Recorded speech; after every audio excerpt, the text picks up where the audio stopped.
Ang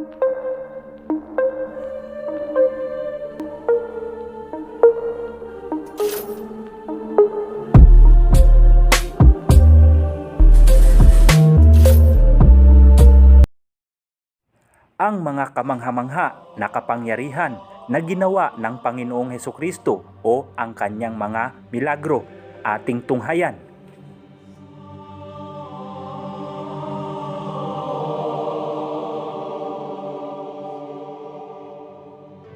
Ang pinakaunang milagro na ginawa ng Panginoong Hesukristo.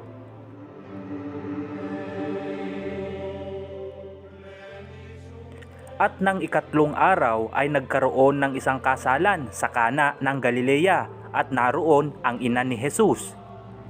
At inanyayahan din naman si Jesus at ang kanyang mga alagad sa kasalan.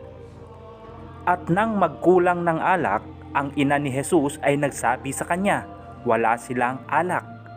At sinabi sa kanya ni Jesus, babae, anong pakialam ko sa iyo? Ang aking oras ay hindi pa dumarating. Sinabi ng kanyang ina sa mga alila, gawin ninyo ang anumang sa inyo'y kanyang sabihin. Mayroon nga roong 6 na tapayang bato na nalalagay alinsunod sa kaugaliang paglilinis ng mga Hudyo na naglalaman ang bawat isa ng 2 o 3 bangang tubig.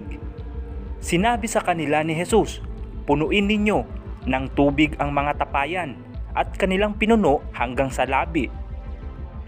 At sinabi niya sa kanila, kunin ninyo ngayon at inyong iharap sa Pangulo ng Kapistahan, at kanilang iniharap. At nang matikman ng Pangulo ng Kapistahan ang tubig na naging alak nga, at hindi niya nalalaman kung saan buhat, datapwat nalalaman ng mga alila na nagsikuha ng tubig, ay tinawag ng Pangulo ng Kapistahan ang kasintahang lalaki. Ang pasimulang ito ng kanyang mga tanda ay ginawa ni Jesus sa Kana ng Galilea at inihayag ang kanyang kaluwalhatian at nagsisampalataya sa kanya ang kanyang mga alagad.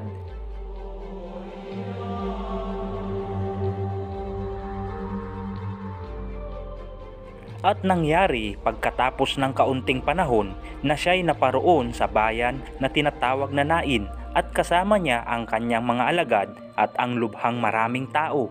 At nang siya nga'y malapit na sa pintuan ng bayan, narito inilabas ang isang patay, bugtong na anak na lalaki ng kanyang ina, at siya'y bao at kasama niya ang maraming tao na tagabayan. At pagkakita sa kanya ng Panginoon, siya'y kinahabagan niya at sinabi sa kanya, huwag kang tumangis. At siya'y lumapit at hinipo ang kabaong at ang nangagdadala ay tumigil at sinabi niya, binata, sinasabi ko sa iyo, magbangon ka. At naupo ang patay at nagpasimulang magsalita at siya'y ibinigay niya sa kanyang ina. At sinidlan ng takot ang lahat at niluwalhati nila ang Diyos na sinasabi, lumitaw sa gitna natin ang isang dakilang propeta at dinalaw ng Diyos ang kanyang bayan. At kumalat ang balitang ito tungkol sa kanya sa Hudiya at sa buong palibot-libot ng lupain.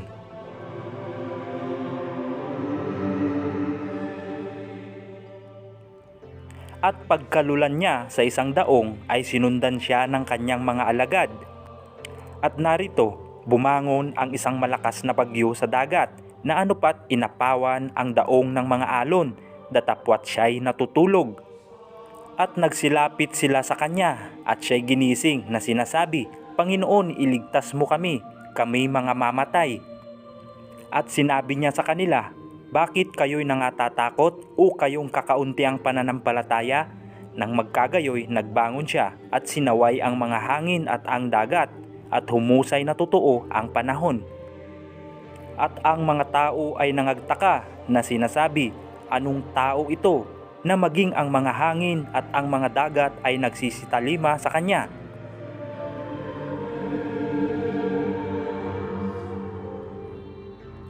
At pagkaraan doon ni Jesus ay sinundan siya ng 2 lalaking bulag na nangagsisigaw at nangagsasabi, mahabag ka sa amin, ikaw na anak ni David. At nang pumasok siya sa bahay, ay nagsilapit sa kanya ang mga lalaking bulag at sinabi sa kanila ni Jesus, "Nagsisisampalataya baga kayo na magagawa ko ito?" Sinabi nila sa kanya, "Oo, Panginoon." Nang magkagayoy, kanyang hinipo ang mga mata nila na sinasabi, "Alin sunod sa inyong pananampalataya ay siyang mangyari sa inyo." At nangadilat ang kanilang mga mata at mahigpit na ipinagbili ni Jesus sa kanila na sinabi, "Ingatan ninyong sino may huwag makaalam nito."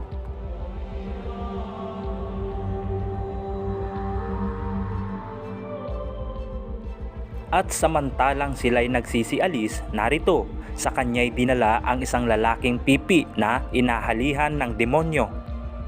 At nang mapalabas ang demonyo, ay nagsalita ang lalaking pipi at nangagtaka ang mga karamihan na nangagsasabi, "Kailan may hindi nakita sa Israel ang ganito?"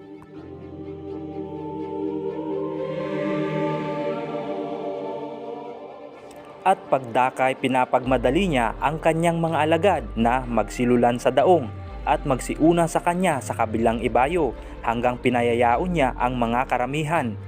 At pagkatapos na mapayaon niya ang mga karamihan ay umahon siyang bukod sa bundok upang manalangin at nang gumabi na ay siya'y nag-iisa doon. Datapwat ang daong ay nasa gitna na ng dagat na hinahampas ng mga alon sapagkat pasalungat sa hangin. At sa ikaapat na pagpupuyat ng gabi ay naparoon siya sa kanila na lumalakad sa ibabaw ng dagat. At nang makita siya ng mga alagad na lumalakad sa ibabaw ng dagat ay nagalumihanan sila na nangagsasabi, "Multo!" At sila'y nagsisigaw dahil sa takot. Datapwat pagdakay, nagsalita sa kanila si Jesus na nagsasabi, "Laksan ninyo ang inyong loob, ako nga, huwag kayong mga takot."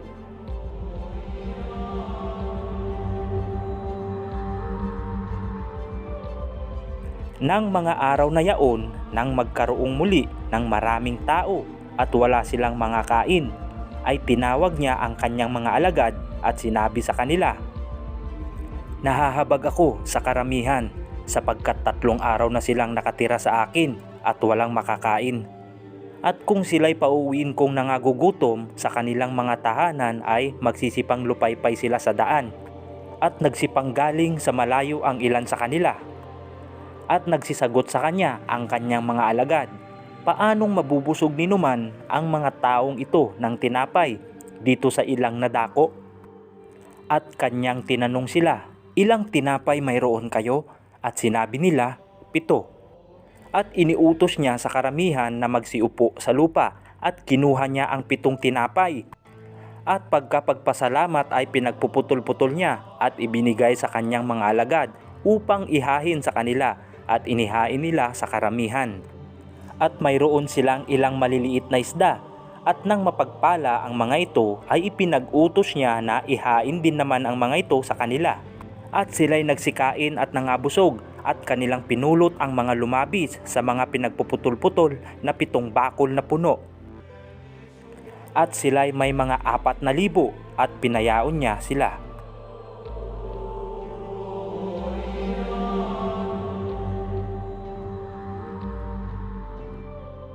At siya'y nagtuturo sa mga sinagoga ng araw ng Sabat. At narito ang isang babae na may espiritu ng sakit na may 12 taon na at totoong baluktot at hindi na makaunat sa anumang paraan. At nang siya'y makita ni Jesus ay kanyang tinawag siya at sinabi niya sa kanya, "Babae, kalag ka na sa iyong sakit." At ipinatong niya ang kanyang mga kamay sa kanya at pagdakay siya'y naunat at niluwalhati niya ang Diyos.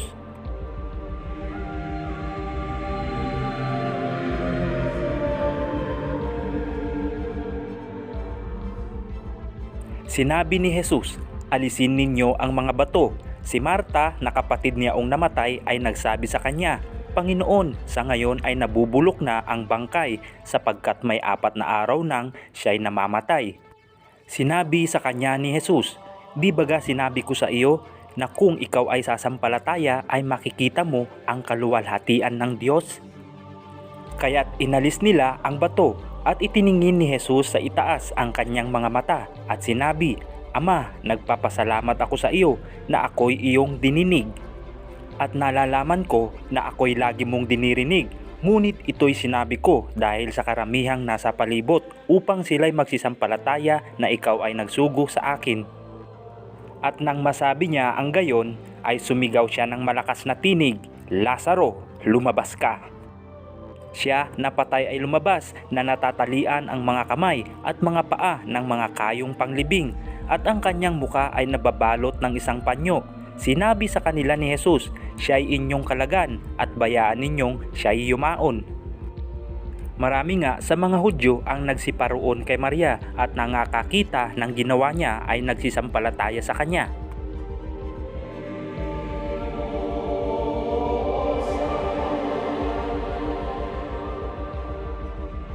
At nagsidating sila sa kabilang ibayo ng dagat sa lupain ng mga Gadareno. At paglunsad niya sa daong, pagdakay sinalubong siya na galing sa mga libingan ng isang lalaki na may isang karumaldumal na espiritu na tumatahan sa mga libingan at sino may hindi siya magapos kahit ng tanikala. Sapagkat madalas na siya'y ginagapos ng mga damal at mga tanikala at pinagpapatid-patid niya ang mga tanikala at pinagbabali-bali ang mga damal at walang taong may lakas na makasupil sa kanya. At palaging sa gabit araw ay nagsisigaw sa mga libingan at sa mga kabundukan at sinusugatan ng kanyang sarili ng mga bato. At pagkatanaw niya sa malayo kay Jesus ay tumakbo at siya'y kanyang sinamba. At nagsisigaw ng malakas na tinig na kanyang sinasabi, ano ang pakialam ko sa iyo, Jesus? Ikaw na anak ng Diyos, nakataas-taasan. Kita'y pinamamanhikan, alang-alang sa Diyos na wag mo akong pahirapan. Sapagkat sinabi niya sa kanya, lumabas ka sa taong ito, ikaw na karumaldumal na espiritu. At tinanong niya siya, ano ang pangalan mo? At sinabi niya sa kanya, Pulutong ang pangalan ko sapagkat marami kami. Iilan lamang ito sa mga kapangyarihan ng Panginoong Hesukristo na naisulat sa Biblia. Napakaraming milagro ang ginawa ng Panginoong Hesukristo dito sa lupa. Marahil hindi na rin naisulat ang iba dahil kung isusulat mo, lahat ng ginawa ng Panginoong Hesus ay hindi magkasya sa isang aklat lamang. Gaya ng nakasulat sa Juan 21:25. At mayroon ding iba't ibang mga bagay na ginawa si Jesus na kung susulating isa-isa ay inaakala ko na kahit sa sanglibutan ay hindi magkakasya ang mga aklat na susulatin. Hanggang sa muli at huwag kalimutang mag-subscribe sa ating channel upang update kayo lagi sa mga panibago nating video.